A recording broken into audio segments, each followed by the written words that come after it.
So I've obviously read a lot about your background and about the company, and talked to Ohm and other people as well.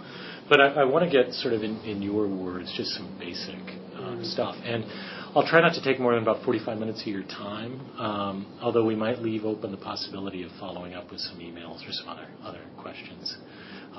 So again, thanks for your time. Tell me about how the company got started. So I did my undergrad at Oxford, and then I did my master's in philosophy at Oxford, a 2-year master's. And after I did my master's, I had been doing academic work for 5 years, and I was desperate to sell something. I had this strong urge to sell and to create something that people would buy. And I created my first company. It was called Richard's Banana Bakery. And I had a recipe for banana cake from a friend. And I was like, I thought about selling flowers door to door. And I just wanted to get out of the ivory tower and just sell, make money. And so I created this brand, Richard's Banana Bakery, sold this banana cake to cafes and offices, and then did that alongside my PhD for the first year of it. And then morphed it into a sandwich company called Dashing Lunches that sold sandwiches again that I was running to offices. I would come round at lunch with a tray of sandwiches that I'd made in the morning and salads. And I was doing this in my vacations, which are for humanities PhD, are 6 months of the year. Yeah. Why food for the first two? Well, this banana cake recipe was just the best banana cake I'd ever. Was it a family banana cake recipe? It was a friend of a family member. Friend of a family. And, when I was just thinking, the first idea, when I was thinking this is a great thing, I will sit in the Oxford train station and I'll sell it to people coming home, to Oxford on the London commute. And then I was like, no, I'm going to sell to cafes. And I actually started selling direct to offices. The reason I moved to sandwiches was 2 reasons. Banana cakes, and then I eventually sold other kind of cakes, was something you only bought as a treat twice a week max. And the margin was low. I sold them for £1, and my cost was 25 pence. My margin was 75 pence. I realised that sandwiches, everyday purchase, ticket price was £2.90. Yeah. Cost was £1. Margin was £1.90.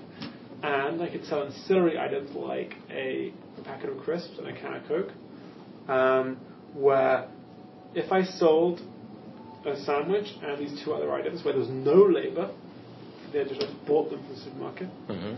The margin, I remember realising this is one of my first most critical experiences of business. The margin on selling the 2 additional items was 75 pence, which is the same as the margin on a slice of banana cake, which was a huge amount of work creating that slice. Because of course, when I'm talking about margin, I'm talking about just the ingredients. I'm not talking about labour cost, which is my labour cost. And when I realised that, I was like, there are easier ways of making money in the world. And I was like, oh my god, So in fact, I ran the sandwich business because it was more lucrative, and I realised I want to make money more easily.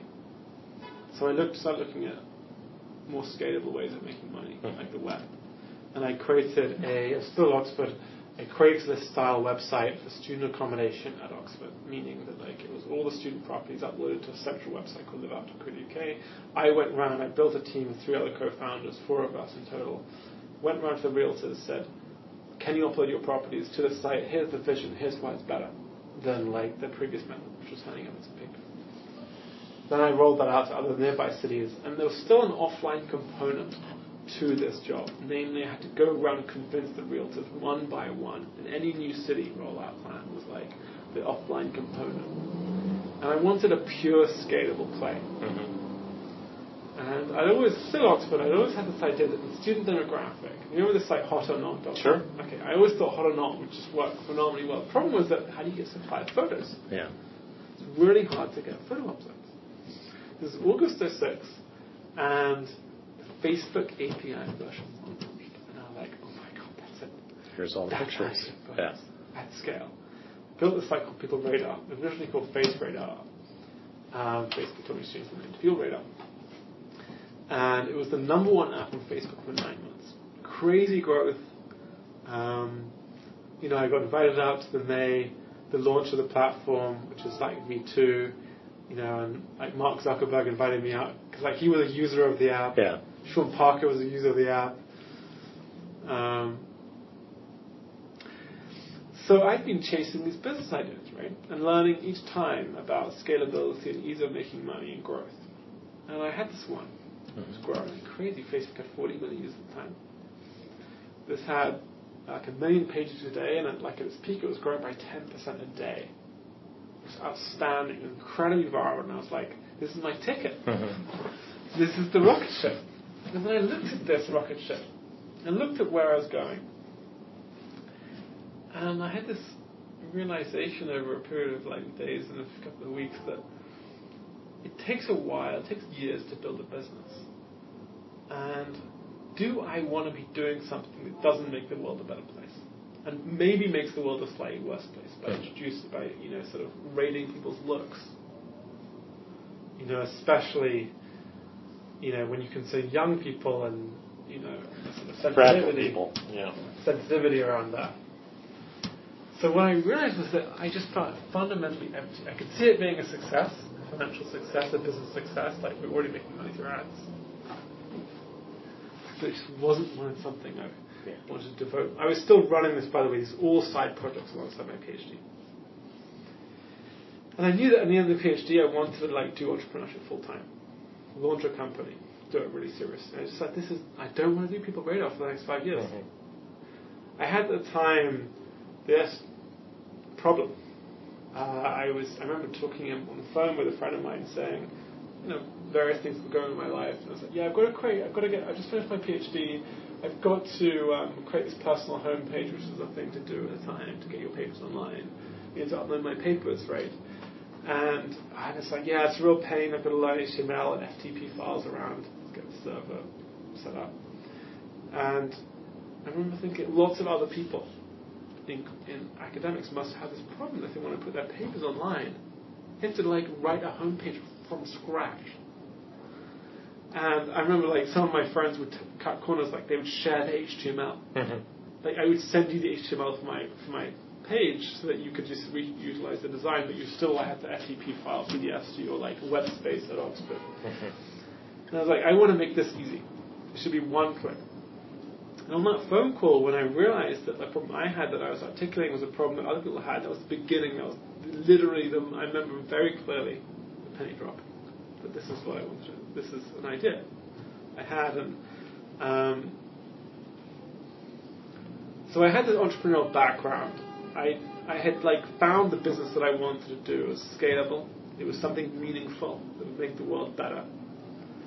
I raised $600,000 in venture capital, having migrated out of Oxford. I sort of networked like mad in London, went to every single networking event I could, worked the room, got the business cards that everyone followed up very religiously the next morning, and just grew my network and found VCs and pitched them and built a very lengthy 85-page business plan, setting out my goals and reasoning behind each step. And it was just me. And I did manage to convince VCs to put in $600,000. What was something about the idea that they just didn't get?